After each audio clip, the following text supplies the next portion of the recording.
Ballas! Great! Shirley Ballas, Shirley Badass is what we're calling you now. Oh my goodness. It's a killer book full of killings, isn't it, Shirley? It's full of killings. You know, I just like to think that the reader looks at all the glitz and glamour, baubles, bangles and beads, but this crime novel is turned something sinister. Yeah. And I wanted to shed some light behind the scenes and write this mystery of sex, lies, intrigue, backstabbing, bed hopping, ballroom dancing, manipulation, bullying, you name it, I've got it in there. Just get a bit closer to the mic, Shirley. You want me a bit closer? Yeah, if you don't mind, that'd be a great. bit closer to that. So Tilly's read it cover to cover and she's given it a full-on 10. She said she absolutely loved it, Tilly, who works on the show. What can we talk about? Not much, to be honest, on the Family Breakfast Show. And a lot of the inspiration for the book comes from the fact that you wrote your memoir. I did. And there were many stories in the memoir that said, you can't put those in. They're just too saucy. They're too spicy. They're too much. And you said, let's stick them in a fiction book then. Well, writing the autobiography was challenging because it brought back so many memories. And then there were so many stories I wanted to write, 50 odd years of experience that they didn't want me to put into the book. So I talked to my mum and she was like, well, how about you write it in fiction? And then the audience has to guess, did I really do that? Did I witness it or is it fiction? It's very Jackie Collins, that, isn't it? Yeah, so lots of things. I've drawn on experience, years and years of experience, so I like to think that it's very interesting. But nobody guessed the killer that's read it so far. Yeah. So it is quite an interesting book. Your mum proofread it for you, didn't she? She did. Tell us about that. My mum proofread it. She read it overnight. I went past her bedroom and I could hear her going, "Oh, you can't write that. Oh, you can't say that. Shirley, get in here. What's going on?" I didn't know. For various reasons. And then she came down, she said, "Fabulous book, didn't like your ending, you're going to have to start again with the ending." So I rewrote the ending with my mother. Wow. So, but she was like, "You sure you can say that? Can you do this? Oh my goodness, I remember that. Who's this? What's that character?" So yeah, because she's very straight talking, my mum. When she doesn't like something, she says, "No, it's not for me." And she's a big murder mystery fan as well. She's a big murder mystery, loves Mills and Boots, loves any kind of So she reading. knows how they work. She knows how it works. She loves a good plot. She also didn't guess the murderer, the person she thought was not it. Right. So we set it in Whitby, where we do the qualifying, and then we go to Blackpool Tower, which is where I've competed since I was 7 years of age. So you know all, and it's all in there. The colours all in there. I know the nooks and crannies of that tower, let me tell you. So set in Blackpool, which is absolutely, for me, was an amazing ride. 3 major championships a year. My next book, Dance to the Death, will be at the Royal Albert Hall. The Royal Albert Hall, darling. All those little nooks and crannies. That's the next one. Yeah. So on the show, we had Judy Murray talking about her novel. And what was brilliant about her book, which is exactly the same as yours, is that the story was great. The plot was great. The characters were fantastic. The guessing game was as good as it can be.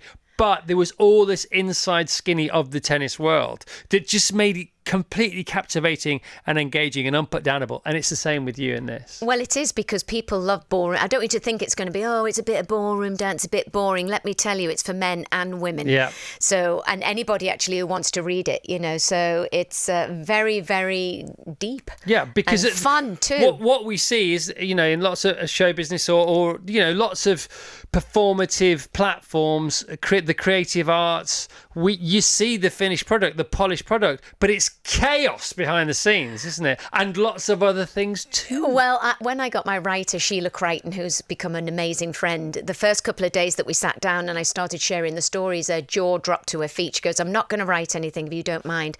I'd just like to listen."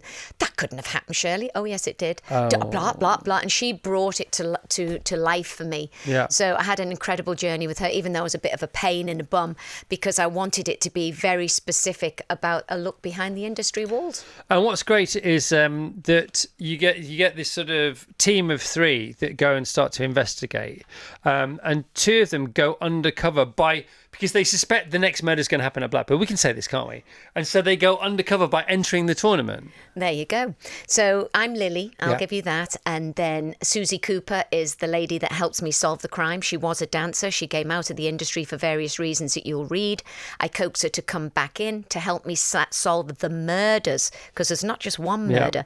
I mean, Oksana Bondarenko was heading to the dance floor, embraced in Jack's arms while they were just getting ready to do the passionate tango, and she dies right there at his feet. Who killed Oksana Bondarenko in the midst of her passionate tango? Oksana Bondarenko. There you and go. what we love straight away, don't we, off the bat, Rachel? We love this character tree at the beginning.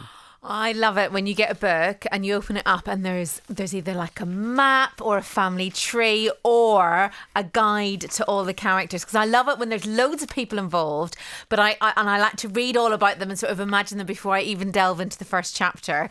But I love your descriptions. I love it especially Bryn Conway, hairstylist, does a particularly enviable ponytail. Oh, there you go, darling. That was actually my idea, because I want to always have the list of the characters so that when you go through a book, sometimes it's hard when you get to chapter 4 and they haven't been mentioned. Who were they again? Yeah. Let me go back to chapter 1. So I thought if I put all the characters at the front with a little, something special. Yeah, that's very helpful. That does a lot of the heavy lifting for us, because you can lose your way in it. But that's why I can't get on with some novels, because this is hard work. It has to be simple reading, but exciting reading for me. Page turning. I was a big Jackie Collins fan. I was a big Jeffrey Archer fan. For me, Archer and Collins got me over the line when it came to fiction, to be honest. You will have to have a cold bucket of water when you read mine next to you, so I want to know exactly what you think when you've read the book. I can't. The team, Not kidding. The team have come in. The young members of the team going, "Oh my goodness, have you read the book?" I go, no. And then we've had to sit them down. A little bit of sort of post-traumatic Ballas therapy There's going been a on lot this of morning. questions. What? There's been a lot of questions. Yeah, Felix has a question for you, but we can't get him to ask it on the air because it would be our even last off the show. air. You've had so much fun. Does she have to back off, Sheila, from some of the stories? She tried, Right. but I found a way to put my stories across. But yes, I think that she, not scarred, but she loved every minute of it, She's wiser. Yeah, Our she's chief wiser. review on the show is Vassos' youngest daughter, Mary. She's 9. She's not. We don't have a review from her for this one, do we? No. I started reading this yesterday, and I just Mary, you have to be in a different time zone to this book. Mary, this is Jerry Halliwell's book. Can you read that one, please?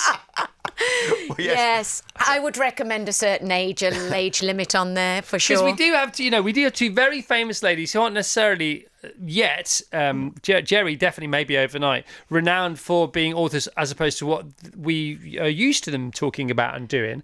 We thought, 2 on the same day, how's that going to pan out? But the books couldn't be more different. Can you imagine if I'd mixed them up and I'd read Rosie Frost and Mary had done a review? Daddy, is that what really happens in the dressing room before Strictly? Not before Strictly. I mean, okay, there's a question. Oh, There's a question. now. So a lot of this stuff has happened. You have been witness to it, if not party to lots of things that happen before and after performances on the dance floor. For things that have happened, in your experience, in your career, how much may have happened at Strictly as well? Well, I can't speak for Strictly because I didn't write my book guided around that. But as you know, people have fallen in love. They have had babies, It does get hot and heated. People are rumbering, a vertical expression of their horizontal desire. So things happen. Vertical expression of their horizontal desire. There you go, darling. Raunchy as a rumba, hot as a and we're salsa. not talking lying on the sofa eating a box of Maltesers. Or maybe we are. You're eating a box of chocolates and you never know what you're going to get next, my darling. Gosh. My mum met my dad dancing. Did she? Yeah, because that was the speed dating of its day. Because my mum said you could tell everything you need to know about a man for at least the next 10 years by dancing with him for 10 minutes. I love that. The next 10 years only. Yeah, maybe. But I mean, it is a thing, isn't it? There's so much going on between you and a partner. Talk about chemistry. Well, you have to have chemistry. Yeah. I mean, it just goes on. But it's not just dancing. It goes on in the workplace when you're attracted to somebody. Yeah. You're attracted to somebody. Sparks fly, as within my book. It gets heated. Anything from paddling on the bottom to being twisted to the ceiling. I mean, it's going on in there. I'm telling you. No wonder because you are a very sensuous human being, aren't you? I am. And that's because you've the come up. sensing zones on the female body. I'm all about that. Look I wish you could. The Well, you arms can down the see back this. of We're the neck. filming it. Down the centre of the butt, up the sides here. Yes, I am. Are you okay, Chris? Do us a favour. Just give us because I interrupted you there. That's like a masterclass. Give us another minute of that. Go on. Well, there are sensing zones on the female body that you can use when you're dancing, so you don't need to flail your arms. So you can go around your neck, you can go down the centre of your breasts, but not touching. You can go up the sides, you can go on the insides of your arms, you can go in the tops of your thighs, you can go around the backs of your legs, you can touch round your waist, at the back of your body.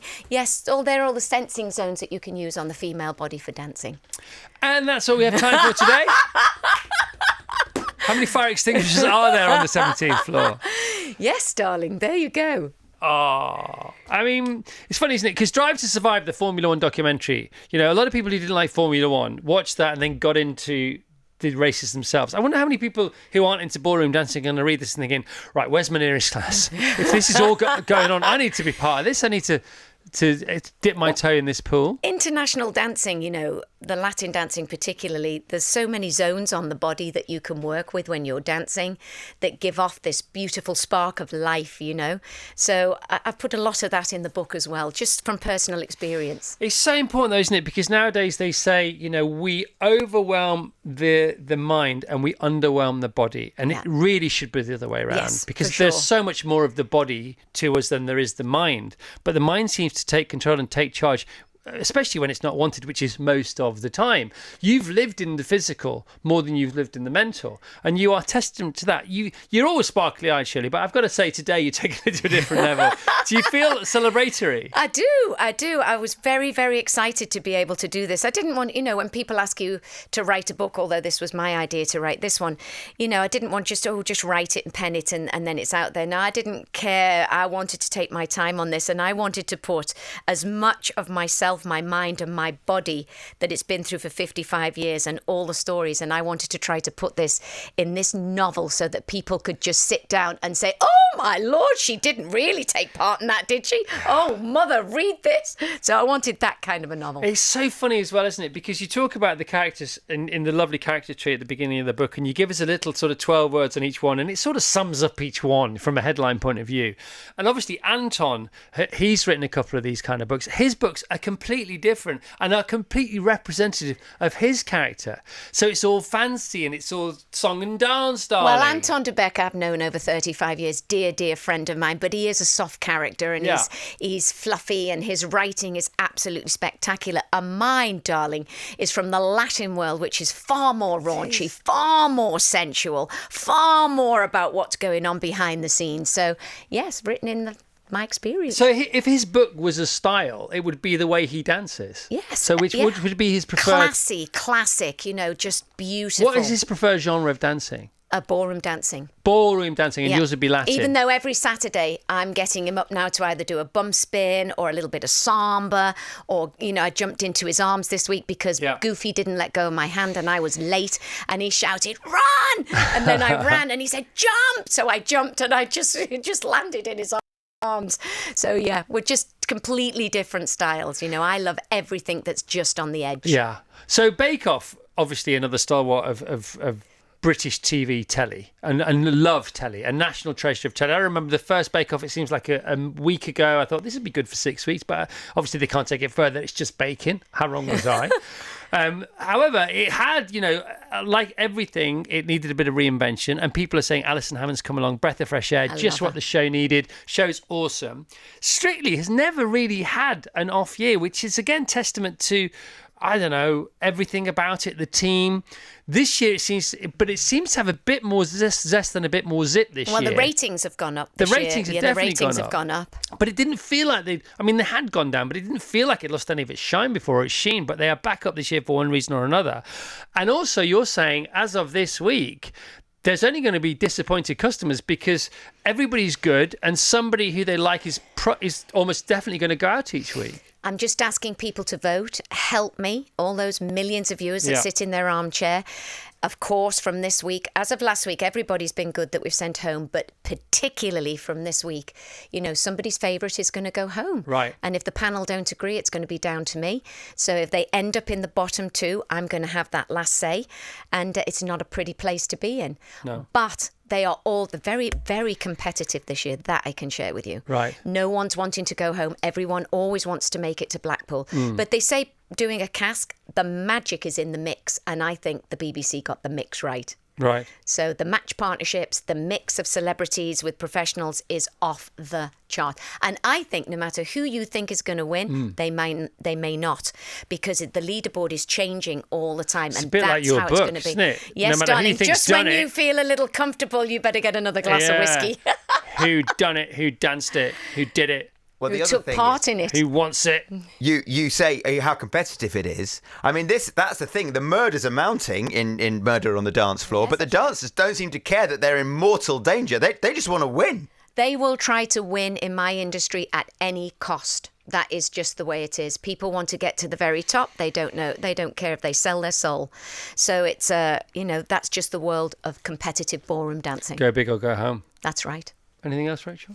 This is part of a series, isn't it? The Sequin Mysteries. Yes. Love the name, what you're calling it. Sequin Mysteries, because I started my autobiography Behind the Sequins, gave you a look into my life, and now into the fiction. Yes. Sequin. So is it going to be the same characters going through, or is it going to be entirely separate stories? It will have flow. So it will be held next time at the Royal Albert Hall, another big championship that I just judged last week. Beautiful. And it's going to have twists and turns. The next one will be a little bit more secrets of the ballroom dancing industry. It'll have gangsters, trips to the seedy Soho, dramatic rivalry for Lily's affection. I'm Lily. Ooh. You know, Lily is quite a sensual character in the book. Look at you. And she's certainly no pushover, that's for sure, even though she may have been bullied all her life. Yeah. She's not a pushover. You are always formidable, but there's something going on with you today. There's an extra string to your bow, and it's pretty overstrung already. Oh! Overstrung, not highly strung. Well strung. Thank you. Shirley, I like great. a well-strung bow, Well darling. strung. Shirley Ballas, Murder on the Dance Floor. What's not to like? Also, again, I talked to Jerry about her book being a movie, and she clearly we've already had interest in a TV series, so we've already had interest. This is, I don't want this as a movie. Companies. I want it as a TV show. Yes, six-part series. I want it to be as spiky, and sharp elbowed as it seems to be, and that I'd rather be dead than lose kind of thing. I think you'll have shock moments when you read this, for sure. Got it. Anything else, Shirley? No, I'm very, very happy with that. I always love coming on your show. Look how happy she is. Do you want me to dance any more for you and give you a little cha-cha-cha wrists and arms? Anything you want. Don't really mind. All right, and you're going on. You're doing a book tour. Sheila's on. She's in Brighton with you. When's that happening? That's coming up next week, I believe. So I'll be with Sheila. It'll be interesting to share the stage with her and her thoughts on me. I know she's as mad as a box of frogs, and I know that she just can't believe the stories I'm giving her. You've already done Cheltenham. How was that for you? Cheltenham Book Festival. Fantastic. 750 people Big in the audience. Sold out. It was sold out. It was phenomenal. Lovely. City Books in Brighton, that's next week with Sheila on the 18th. Monday the 23rd, Waterstones, Manchester. Monday the 23rd, also Booker Bookshop, Oswald Street, Sheffield. On Tuesday the 24th, Off the Shelf Festival. Sunday the 29th of October, 12 p.m. Lovely. Midday on a Sunday. Waterstones, Blue Water Shopping Centre. That's going to be mega. It's going to be mental. Monday 30th of October, 7 o'clock, Lingham's Wirral. Back on the Wirral, baby. Come on. Love that. Thursday, the 9th of November, 7:30, the Tring Book Festival, just around the corner from us. Friday, the 10th of November, 5:30, Good Housekeeping live in London. That's going to be huge as well. Winter Gardens, Blackpool. That's not going to be small. Is that after the Blackpool show? Yes, oh, yes. what? I'm staying over to do it at the Winter Gardens because I thought the Tower, the Winter Gardens, my career, my life. Sunday I started the 19th. at 7. That's going to be It's got to fabulous. be sold out, hasn't it? Awesome. Well, I love Blackpool. I hope everybody turns up. All right. Wow. What a lot. You'll still be out. You'll pull up. That'll be an all-nighter for you, won't it? All-nighter, darling. Wednesday, 22nd November, 6:30, Waterstones, Liverpool, etc., etc., etc. Thank you. Happy Christmas. Love you. Love you too. Goodbye. Thank you so much. Books out today. Murder on the Dance Floor. Okay. Excellent.